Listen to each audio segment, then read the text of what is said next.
আসসালামু আলাইকুম, hello everyone, কি অবস্থা সবার? আশা করি সবাই ভালো আছো। বিশ্বাস করো, কিছুদিন আগে আম্মু এই খিচুড়িটা রান্না করছিল, এত পরিমাণ মজা হয়েছিল, মানে আমি বলে বোঝাতে পারবো না। ছিল শুক্রবার, তাই আমার অনেক বেশি খিচুড়ি খাইতে ইচ্ছা করতেছিল। শুক্রবারে তো সবার বাসায় এই ভালো মন্দ রান্নাই হয়। তো আম্মুকে বললাম আমার অনেক বেশি খিচুড়ি খেতে ইচ্ছা করতেছে, যেই ভাবা সেই কাজ। আম্মু চলে গেল রান্নাঘরে।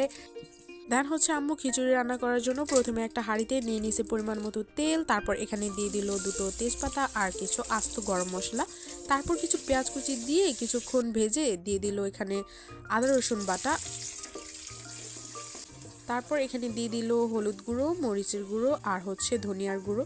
তারপর এই মশলাগুলোকে কিছুক্ষণ নেড়ে চেড়ে মিক্স করে তারপর এখানে দিয়ে দিল জিরে বাটা। আসলে জিরে বাটাটা দিলে খিচুড়ির টেস্টটা অনেক বেশি ভালো লাগে।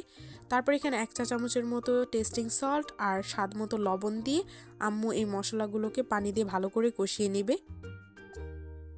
মশলাটা কষানো হয়ে গেলে আম্মু এখানে দিয়ে দিবে আগে থেকে ধুয়ে ভিজিয়ে রাখা চাল ডালগুলো। এখানে আম্মু প্রায় 2 কাপ চালের জন্য 1.5 কাপের মতো ডাল নিছিল। এখানে মুগ ডাল আর মুসুরি ডাল মিক্স করা ছিল। দেন আম্মু এই মশলার সাথে চাল ডালগুলোকে ভালো করে মিক্স করে নেবে। ট্রাস্ট মি গাইস, আমি এর আগে কখনো আম্মুর সাথে দাঁড়ায় এরকম আম্মুর কোনো রান্না দেখি নাই। আমি এটা ফার্স্ট টাইম দেখতেছি যে কিভাবে খিচুড়ি রান্না করে। আর আমার দেখে মনে হইতেছিল খিচুড়ি রান্না অনেক বেশি ইজি। ইনশাল্লাহ নেক্সট টাইম আমি ওইভাবে খিচুড়ি রান্না করব এবং তোমাদের সাথে শেয়ার করব। এখানে আম্মু তার পরিমাণ মতো পানি দিয়ে তারপর এখানে দিয়ে দিয়েছে আস্ত কিছু কাঁচামরিচ। তারপর কিছুক্ষণ ঢেকে রেখে দিয়েছিল। যখন চালটা 80% সিদ্ধ হয়ে আসছে তখন আম্মু এখানে একটু নেড়ে চেড়ে উল্টে পাল্টে দিতেছে।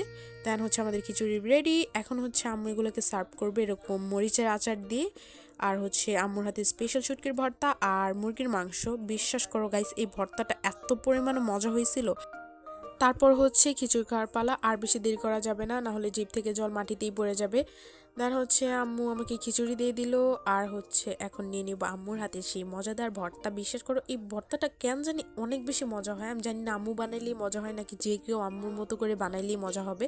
আমি নেক্সট টাইম অবশ্যই তোমাদের সাথে এই মজাদার ভর্তাটার রেসিপি শেয়ার করব। তো আর বেশি কথা না বাড়াই খাইতে বসছি। মন মতো খাই, ফোন নিয়ে বা ভিডিও চালু করে খাওয়ার মতো এক্সপিরিয়েন্স যেহেতু আমার নাই, তাই আমি বেশি কমফোর্টেবল ফিল করতেছি না। তারপর আম্মু দিয়ে দিল আমাকে মুরগির মাংস। এখন আমি মাংস দিয়ে খাবো। দেখা হবে তোমাদের সাথে নেক্সট কোনো ভিডিওতে। ততক্ষণ পর্যন্ত ভালো থেকো, সুস্থ থেকো আর আমার জন্য বেশি বেশি দোয়া করো। Bye bye guys. যাওয়ার আগে আরেকটা কথা বলে যাই, তোমরা চাইলে আমার মতো খিচুড়ি রান্না করে ট্রাই করতে পারো। Bye bye.